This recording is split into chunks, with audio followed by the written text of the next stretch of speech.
네, 감사합니다. 할렐루야. 오후에도 축복 인사를 하겠습니다. 예수는 그리스도이십니다. 그리스도는 인생 모든 문제의 완전한 해결자이십니다. 근데 여러분 인사하는 거 왜 건성으로 하는 것 같아요? 건성을 하지 마세요. 진짜 마음을 담고 하세요. 예수는 그리스도이십니다. 그리스도는 인생 모든 문제의 완전한 해결자이십니다.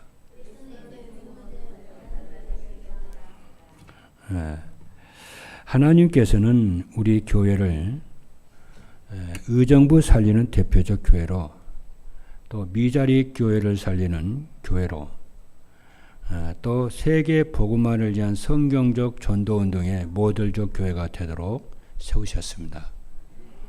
그래서 마태복음 16장 18절에 있는 말씀을 보니 내가 이 반석 위에 내 교회를 세우리니 음부의 권세가 이기지 못하리라고 말씀하셨습니다. 그래서 이것을 위해서 하나님은 우리를 전도자의 삶과 237 전도의 축복으로 우리 교회를 말씀과 성령으로 인도하고 계십니다. 이런 여정 속에서 오늘 오전에는 237 전도를 위한 비밀 10번째로 기도라고 하는 메시지를 오전에 주셨습니다. 그리고 오늘 오후 예배인 이 시간에는 남전대 헌신 예배입니다. 이 시간에는 기도가 되어지는 전도자의 삶이라는 말씀을 주셨습니다. 그래서 전도자의 삶은 삶의 현장에서 전도가 되어지고 제자가 세워지는 가장 가치가 있고 의미가 있고 행복한 길이 전도자의 삶을 사는 것입니다. 전도자의 삶은 예배 시간에 주시는 말씀을 하나님의 말씀으로 믿고 그 말씀을 순종하여 따라 살면은 하나님이 나와 함께 하시고 인도하시는 것이 체험이 되어집니다. 그리고 237 전도는 세계 복음화를 위한 새로운 전도 전략으로서 찾아가는 전도가 아니고 찾아오도록 하는 플랫폼 전도입니다. 플랫폼 전도는 성도들이 하나님을 만나서 하나님으로 평안하고 하나님으로 행복한 사람입니다. 그래서 이 행복을 주변 사람들에게 나누어 주는 사람입니다. 그래서 오늘은 10가지 비밀 중에 마지막인 기도입니다. 기도는 하나님과 소통하고 모든 것에서 하나님이 주신 것을 찾아 누리는 것이 기도입니다. 하나님이 주신 것을 찾아 누리기 위해서는 어떻게 해야 되냐면은 모든 것에 하나님의 뜻이 무엇인지 질문을 하고 말씀 안에서 답을 얻는 것입니다. 이번 주간에 이 축복을 누리는 저도 남전대회 회원이 되길 바라고 또 성도 여러분들이 되기를 주님의 이름으로 축복합니다. 첫 번째입니다. 그럼 첫 번째로 기도가 되어지는 전도자의 삶이란 무엇인가? 여러분이 전도자의 삶을 살려면은 전도자의 삶이 무엇인지 알아야 되잖아요. 그렇잖아요. 기도가 되어지는 전도자의 삶이 무엇인지 알아야 되잖아요. 그래서 첫 번째가 뭐냐면은 전도자의 삶이라는 것은 뭐냐면은 구원자이신 성삼위 하나님을 기도로 누리며 사는 것이 전도자의 삶입니다. 그러면은 성삼위 하나님을 어떻게 기도로 누리며 살 수 있겠냐? 성부 하나님은 여러분 한 사람 한 사람을 천하보다 더 귀히 여기시고 사랑하십니다. 믿으시면 아멘 합니다. 그래서 요한일서 4장 8절에 있는 말씀을 보니까 이는 하나님은 사랑이심이라 이렇게 말씀을 하셨어요. 그리고 요한일서 4장 9절의 말씀을 보면은 이 하나님의 사랑은 어떻게 나타나느냐 하면은 하나님의 독생자를 세상에 보내셨어요. 하나님 우리를 어떻게 사랑하시냐면은 하나님의 독생자를 세상에 보내신 것이 하나님의 사랑이라고 그랬어요. 저는 처음에 성경을 쭉 이렇게 읽는데요. 하나님은 사랑이라는 거예요. 그래서 하나님의 사랑이 뭔가? 그때 당시만 해도 저는 하나님의 사랑을 이렇게 육신적으로 응답을 주면은 하나님의 사랑인 줄 알았거든요. 하나님을 잘 모르니까. 그래서 성경을 쭉 이렇게 보는데 요한 1서에 딱 말씀을 보니까 하나님은 사랑이라 그러더라고요. 사랑. 하나님 나를 어떻게 사랑하지? 보니까 독생자를 세상에 보내셨다는 거예요. 그래서 나를 죄에서, 사단에서, 지옥 권세에서 나를 살리셨다는 거예요. 그것이 하나님의 사랑이다 그러더라고요. 그래서 난 놀랐어요.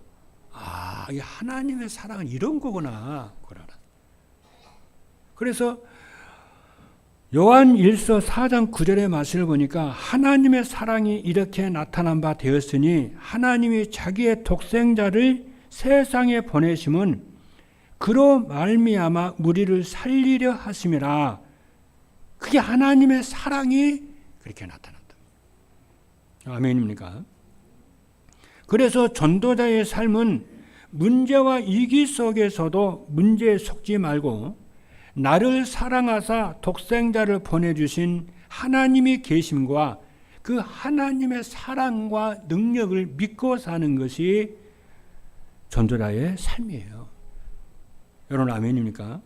그리고 전도자의 삶은 나를 위해서 십자가에 죽으시고 부활하신 예수님을 믿고 사는 것이 전도자의 삶이에요. 베드로전서 3장 18절에 있는 말씀을 보니까 그리스도께서도 단번에 죄를 위하여 죽으사 의인으로서 불의한 자를 대신하셨으니 이는 우리를 하나님 앞으로 인도하려 하심이라. 육체로는 죽임을 당하시고 영으로는 살리심을 받으셨으니 그랬어요. 그래서 예수 그리스도의 죽으심과 예수 그리스도의 부활을 믿고 살고 누리고 사는 것이 전도자의 삶이에요. 여러분 아멘이니까. 그래서 그리스도의 죽으심과 부활을 믿고 누리는 것이에요.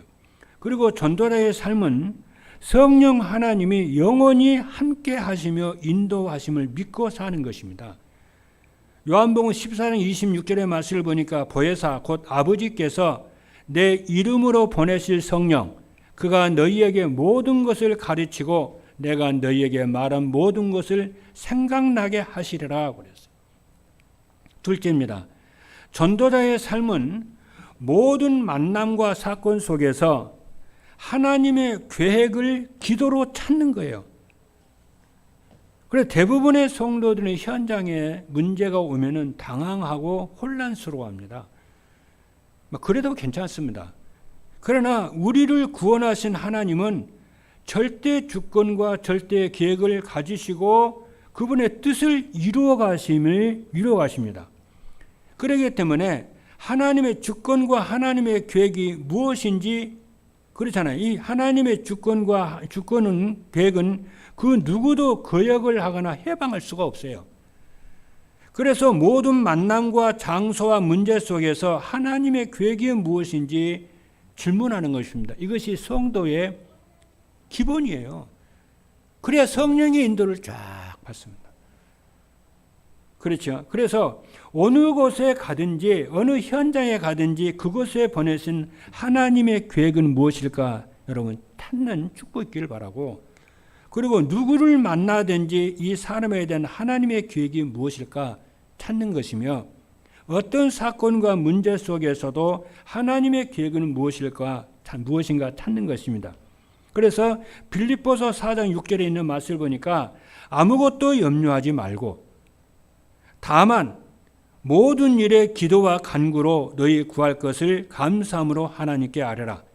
그리하면 모든 지각에 뛰어난 하나님의 평강이 그리스도 예수 안에서 너희 마음과 생각을 지키시리라. 우리가 하나님의 뜻을 찾기 위해서 하나님께 묻잖아요. 하나님의 뜻이 뭘까? 왜 이런 일이 있지? 하나님 축복하셨다. 왜 이렇게 하나님이 축복을 하셨지? 이렇게 질문을 하면은 하나님 우리의 생각과 마음 속에 답을 주세요. 그래서 기도라고 하는 것은 우리가 하나님께 구해서 얻는 그 기쁨도 크지만은 기도할 때에 내가 알지 못하는 그 문제에 대해서 하나님의 계획과 하나님의 뜻을 답을 찾고 해답을 찾아가는 이 기쁨이 말로 할 수가 없이 기뻐요. 그렇지 않습니까? 그래서 우리의 생각과 마음을 지키시라고 그랬죠. 생각과 마음에 하나님이 응답을 하시겠다는 거예요. 그래서 기도하시는 분 이걸 압니다. 자꾸 체험을 하니까요. 셋째입니다. 전도자의 삶은 인생의 방향을 하나님의 계획에 맞추고 필요를 풍성히 주실 것을 기도합니다. 전도자의 삶은 인생의 방향을 전도와 제자에 맞추고 사는 것입니다. 방향을 맞추면은 필요한 것을 구할 기도 제목이 생겨요. 그럼 그 필요한 것을 풍성하도록 기도하는 겁니다. 또 하나님 풍성하게 주세요. 우리가 생각에 넘치도록 하나님이 역사를 하세요. 그렇죠? 그래서 전도자의 삶은 1천만 제자와 40만 제자와 1만 제자와 70제자, 70지교를 위해서 기도합니다. 그리고 전도자의 삶은 성령 충만과 오력을 놓고 달라고 기도하시고 예배가 성공이 되고 전도자의 삶을 살 수 있도록 기도합니다. 그리고 전도자의 삶은 237 전도를 위해 영육으로 필요한 것이 풍성하도록 기도합니다. 그리고 구하는 것은 받은 줄로 믿고 감사하며 기다리며 살면은 응답이 와요. 그런데 제가 보니까 이렇게 기도할 때는 응답이 안 오는 것 같더라고요. 근데 지나놓고 이렇게 보니까 모든 것이 응답이 다 와 있더라고요. 그렇죠. 그래서 기도는 헛기도가 없어요. 그래서 여러분들이 기도의 축복을 누리는 축복 있기를 바랍니다. 자, 두 번째입니다. 기도가 되어지는 전도자의 삶을 살려면 어떻게 해야 되는가? 첫 번째입니다. 예수 그리스도 안에서 재창조된 자신의 정체성에 대한 확신이 있어야 됩니다. 재창조된 자신의 정체성이 무엇이냐면은 베드로전서 1장 9절입니다. 그러나 너희는 택하신 족속이요 왕 같은 제사장들이요 거룩한 나라요 그의 소유가 된 백성이니 이는 너희를 어두운 데서 불러내어 그의 기이한 빛에 들어가게 하시니에 아름다운 덕을 선포하게 하라 하심이라 하였습니다. 그러면 어떻게 이 신분이 바뀌는 걸까요? 예수 그리스도를 믿고 영접하면은 신분이 마귀의 종에서 하나님의 자녀가 됩니다.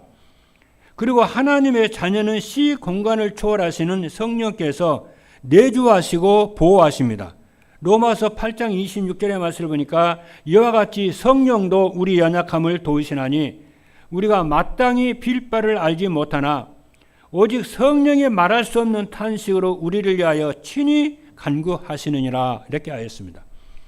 그리고 하나님의 자녀는 귀신을 내쫓는 권세와 기도하여 응답받는 권세가 있습니다. 마가복음 16장 17절로 18절의 말씀을 보니까 믿는 자들에게는 이런 표적이 따르리니 곧 그들이 내 이름으로 귀신을 쫓아내며 새 방언을 말하며 뱀을 집어올리며 무슨 독을 마실지라도 해를 받지 아니하며 병든 사람에게 손을 얹은즉 나으리라 하시니라 이렇게 말씀을 하셨습니다. 둘째입니다.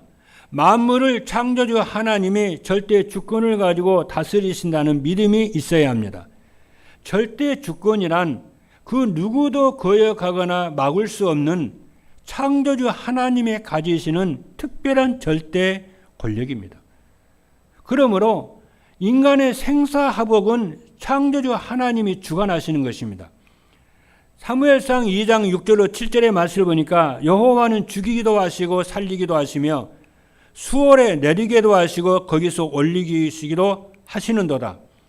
여호와는 가난하게도 하시고 부하게도 하시며 낮추기도 하시고 높이시기도 하시는도다. 그렇게 말씀을 했습니다. 그리고 우리의 연대와 거주의 경계도 하나님이 정하십니다. 사도행전 17장 26절의 말씀을 보니까 인류의 모든 족속을 한 혈통으로 만드사 온 땅에 살게 하시고 그들의 연대를 정하시며 그래 하나님은 우리가 이 땅에 살아가는 동안 너는 몇 살까지 살다 와 이렇게 그 연대를 딱 정했다니까요. 그리고 그것만 정한 것이 아니고 거주의 한계도 딱 정했어요. 대한민국 땅은 여기까지야. 그리고 바닷물이잖아. 바닷물은 여기서 넘어오지 마. 너는 의정부에 살아. 이렇게 연대 그 한계를 정했다니까요, 하나님. 그래서 하나님이 복음을 전하고 전도운동 할 수 있도록 우리를 인도하시는 줄로 믿습니다. 그리고 우리의 대적 사단도 하나님의 절대 주권 아래에서 활동합니다. 욥기 2장 6절의 말씀을 보니까 여호와께서 사단에게 이르시되 내가 그를 네 손에 맡기노라 다만 그의 생명을 해하지 말지니라 이렇게 말씀을 했어요. 셋째입니다.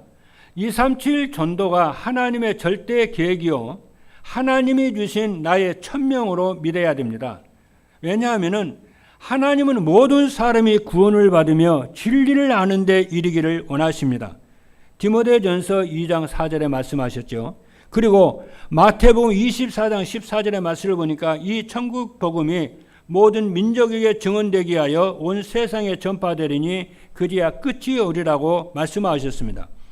그리고 그리스도께서 우리를 부르신 목적도 전도를 하기 위함입니다. 예수님은 모든 민족을 제자로 삼고 만민에게 복음을 전하라고 하셨어요. 마가복음 3장 13절로 15절의 말씀을 보니까 또 산에 오르사 자기의 원하는 자들을 부르시니 나아온지라 이에 12를 세우셨으니 이는 자기와 함께 있게 하시고 임마누엘이죠. 또 보내사 전도도 하며 귀신을 내어 쫓는 권세도 가지게 하려 함이니라 말씀하셨어요. 그리고 마태복음 28장 19절에서 20절의 말씀을 보니까 그러므로 너희는 가서 모든 민족을 제자로 삼아 아버지와 아들과 성령 이름으로 세례를 베풀고 내가 너희에게 분부한 모든 것을 가르쳐 지키게 하라. 볼지어다 내가 세상 끝날까지 너희와 항상 함께 있으리라 이렇게 하셨기 때문입니다. 마지막 세 번째입니다. 기도가 되어지는 전도자의 삶을 살면 어떻게 되는가? 첫 번째입니다. 혼자 있어도 애롭지 않고 마음에 하나님의 나라가 이루어집니다. 혼자 있는 시간에 받은 말씀을 가지고 여러분의 말씀을 듣고 그리스도 안에서 새롭게 된 자신의 정체성을 찾아 누리면 애롭지 않습니다. 그리고 세상이 줄 수 없는 평안과 기쁨과 샘이 샘솟듯 합니다. 그래서 로마서 14장 17절의 말씀을 보니까 하나님의 나라는 먹는 것과 마시는 것이 아니요 오직 성령 안에서 의와 평강과 희락이니라 말씀하셨어요. 그래서 이 말씀대로 하나님의 나라가 내게 임하는 것이고 예배를 드릴 때마다 무슨 일이 벌어지냐면 흑암의 세력이 무너지고 하나님의 나라가 이루어질 줄로 믿습니다. 그리고 두 번째입니다. 가정과 직장에서 플랫폼이 되고 생명운동과 제자가 세워집니다. 성도들이 자신의 현장인 가정과 직장에서 임마누엘의 축복을 누립니다. 그리고 하나님의 나라를 누리는 기도의 축복을 누리면 영적 서밋이 되어서 주변 사람들에게 인생 문제에 답을 줄 수가 있게 되고 플랫폼이 되고 생명운동과 제자가 세워지게 되는 줄로 믿습니다. 마지막 세 번째입니다. 시대를 살리는 파수망대와 237과 소통하는 안테나가 되는 줄로 믿습니다. 현장을 살리는 플랫폼은 자기 현장에서 임마누엘의 축복을 누리는 사람이요 시대를 살리는 파수망대는 현장에서 전도가 되어지는 사람입니다. 그리고 플랫폼과 파수망대와 안테나가 되는 것은 우리의 야망이 아니고 하나님의 절대 계획입니다. 언약을 잡게 되기를 바랍니다. 그래서 우리가 할 것은 받은 말씀을 붙잡고 따라가는 전도자의 삶을 사는 것입니다. 그래서 이번 주간에도 여러분이 강단의 말씀을 하나님의 말씀을 믿고 그 말씀을 아침 저녁으로 들으면은 하나님이 여러분과 함께 하시는 것을 체험을 하게 되고 말씀이 성취가 되고 여러분이 믿음이 자라나고 치유가 되는 영적 문제가 치유가 되는 큰 하나님의 살아계심을 체험하게 될 줄로 믿습니다. 기도할 수 이런 축복을 누리기를